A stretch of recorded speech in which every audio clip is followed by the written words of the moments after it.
আসসালামু আলাইকুম। মেঘলাস ওয়ার্ল্ডে সবাইকে স্বাগতম করছি। আমি মেঘ, ঢাকা থেকে বলছি। কাছে এবং দূরে, দেশ এবং দেশের বাইরে যে যেখান থেকে আমার ভিডিওটি দেখছেন, আশা করছি সবাই আল্লাহর রহমতে খুব ভালো আছেন। আলহামদুলিল্লাহ, আমরাও খুব ভালো আছি। তো এই যে আজকের ভিডিওটা কিন্তু দুপুরের পর শুরু করেছি। প্রতিটা মানুষের লাইফেই দেখা যায় অবজেকশন থাকে, কোনো না কোনো কিছু নিয়ে অবজেকশন থাকবেই। তো এই যে কিছু কিছু আপুদের গত কয়েকদিনের ভিডিওগুলো দেখেছিলাম। তো বেশ কিছুদিন আগের ভিডিওতে অনেকে কিন্তু বাবার বাড়িতে গিয়েছে শীতের পিঠা খাওয়ার জন্য। তো আবার যারা যেতে পারেনি তারা হয়তো তারপরে গিয়েছে বা সামনে যাবে। আর যাদের দেখা যায় বাবার বাড়ি ঢাকাতেই বা আশেপাশে তাদের কাছে, তারা কিন্তু আর দেশের যে আমেজ সেটা কিন্তু আর পায় না।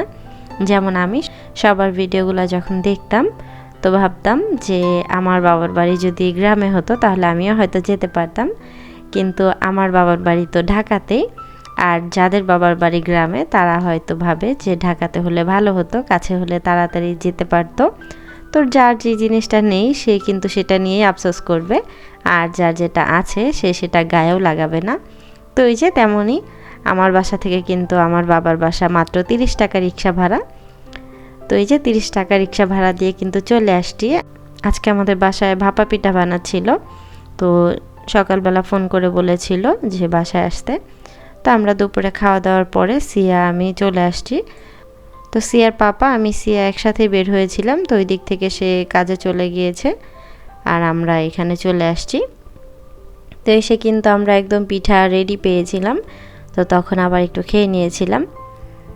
তো ভিডিওটার এই পর্যায়ে আমার যে সকল আপু ভাইয়ারা আছেন হয়তো একটা লাইক করতে ভুলে গিয়েছেন, তারা প্লিজ একটা লাইক করে ভিডিওটা কন্টিনিউ করুন। আর যারা অলরেডি কাজটি করে ফেলেছেন তাদেরকে অসংখ্য ধন্যবাদ।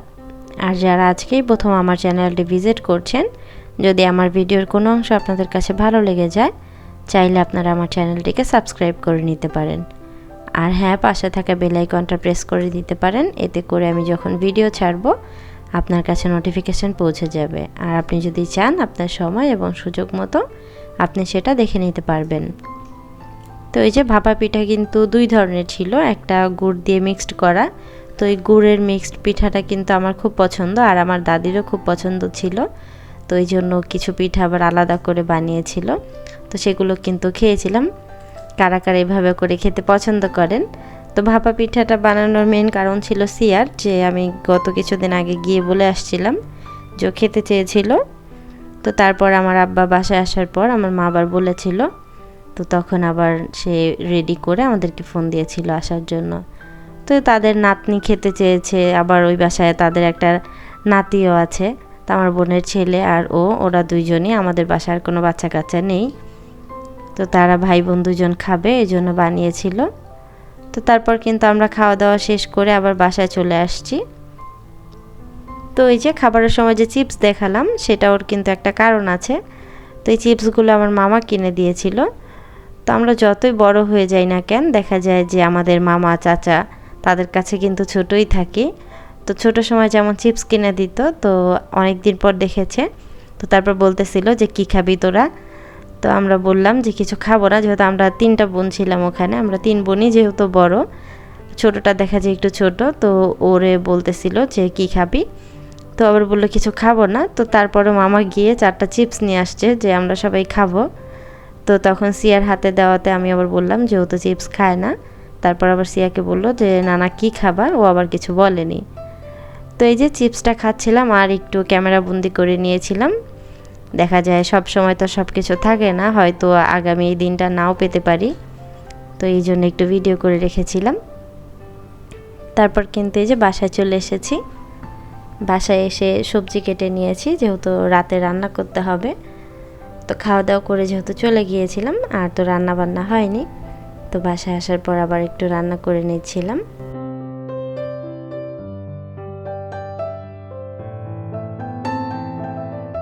তো এদিকে কিন্তু সবজি বসিয়ে দিয়েছিলাম। আজকে সবজিটা একটু ভিন্নভাবে রান্না করছিলাম, একটু ডাল দিয়েছিলাম। আর ওই যে বলেছিলাম যে ছোট ছোট চিংড়ি মাছ বাসায় আছে, তো সেই ছোট চিংড়িটা দিয়ে যে একদিন শাক ভাজি করেছিলাম, তারপর কিন্তু আর কিছু করা হয়নি।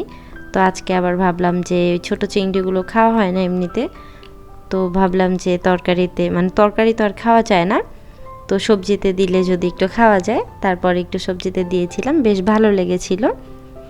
তো এদিকে কিন্তু আমার ভাজিটা চুলায়, মানে সবজিটা চুলায় রয়েছে, আর এদিকে মাছগুলো আমি ভিজিয়ে রেখেছিলাম। তো এই যে শিং মাছগুলো কিন্তু অনেক ময়লা ছিল, যথেষ্ট পরিষ্কার করেছিলাম, আমার দ্বারা সম্ভব হচ্ছিল না, তো যতটুকু পেরেছি করে নিয়েছিলাম। তারপর মাছগুলোকে আমি সুন্দর করে ধুয়ে পরিষ্কার করে নিয়েছি, আর এদিকে কিন্তু ভেজেও নিচ্ছিলাম। তো শিং মাছটা আমার আলু দিয়ে টমেটো দিয়ে ভালো লাগে, শিং মাছের ঝোলটা খাওয়া নাকি বেশি ভিটামিন, তো এই জন্য ঝোলও হয়ে যাবে, আবার হচ্ছে দেখা যাবে আলু টমেটোর কারণে তরকারিটা খেতেও মজা লাগবে। আর ধনিয়া পাতা ছিল না, এই জন্য আমি আর ধনিয়া পাতা দিতে পারিনি, তো বাজারেও যাওয়া হচ্ছে না, আর সবজি লাস্টে দেখা যায় আমি বেশি সময়টা ঘুমিয়ে থাকি আর নেওয়া হয় না। আর হ্যাঁ, আমার কিছু আপুরা হয়তো এবার বলবে যে তুমি আর সিয়া একা পিঠা খেয়ে আসলা, ভাইয়ার জন্য তো আর পিঠা নিয়ে আসলা না। হ্যাঁ, আপনাদের ভাইয়ার জন্য পিঠা নিয়ে এসেছিলাম, তো ওনার জন্য পিঠা নিয়ে আসা হয়েছে। তো ওগুলো আবার আমি গরম পানি চুলায় দিয়েছিলাম, তারপর সেই পানির উপরে আবার একটা সরপেশ রেখে গরম করে দিয়েছি। তখন সে বলছিল, তো আমি শুধু ওই যে মিক্সড পিঠাগুলো যে ওইটা একটা নিয়ে এসেছিলাম, আর ওই বাকিগুলো এনেছিলাম। তো ওনাকে যখন ওই আগেরগুলো খেতে দিয়েছি, তো তখন উনি কিছু বুঝেনি, মানে নর্মাল পিঠা যেগুলো সেগুলোই খেয়েছে। তারপর যখন দেখেছে যে মিক্সড পিঠাটা আমি খাচ্ছি, বলছিল যে তুমি ভালোটা রেখে দিছো আর আমাকে এইটা দিলা। তো এটা নিয়ে হাসাহাসি করছিলাম যে আমি তো আর জানি না যে তুমি এটা খাবা কি না।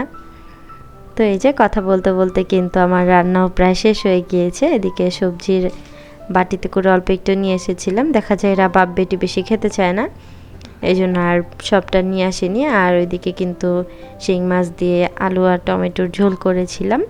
তো আজকের ভিডিওটা এই পর্যন্ত। আমার সকল প্রিয় আপু ভাইয়াদের কাছ থেকে আজকে বিদায় নিচ্ছি। সবার সুস্বাস্থ্য কামনা করে আজকের ভিডিওটা এখানেই শেষ করছি। সবাই ভালো থাকবেন, সুস্থ থাকবেন। আল্লাহ হাফেজ, আসসালামু আলাইকুম।